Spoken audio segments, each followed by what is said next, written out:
at Bird Key. There's a lot of fish skeletons there, horseshoe crabs. There's still a good sized fish, dead fish obviously, floating right there. I'm going to walk along the water's edge out here and see how it looks.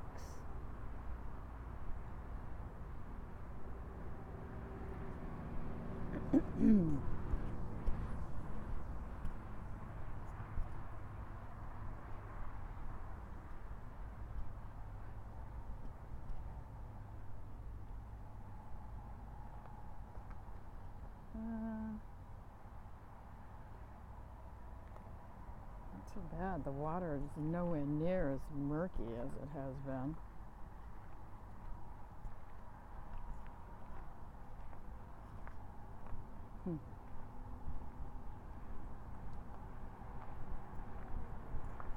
I'm going to take a turn here so I can head under the bridge. But you can actually see through the water here. So that's something in itself.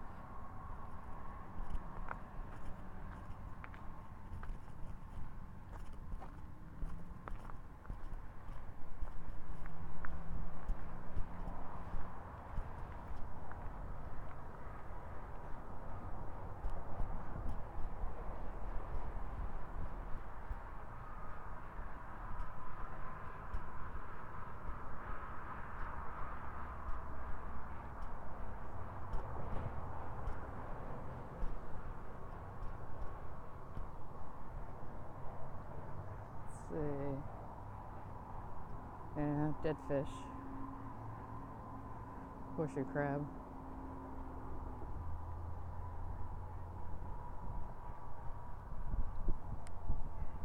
You can actually see through the water here, which is amazing in itself. That murkiness that was here all last week seems to be gone. And Bird Key no longer smells like a sewer. So, the east wind has done its job, and I'm sure, like I said, rain has helped. I really didn't see any dead fish as I walked across the bridge floating in the bay either, so big difference. Look at this under here, pretty clean. This could be my last report unless something happens to draw the red tide back into the bay. I'll see how it looks on the north side once I get back to Hart's Landing.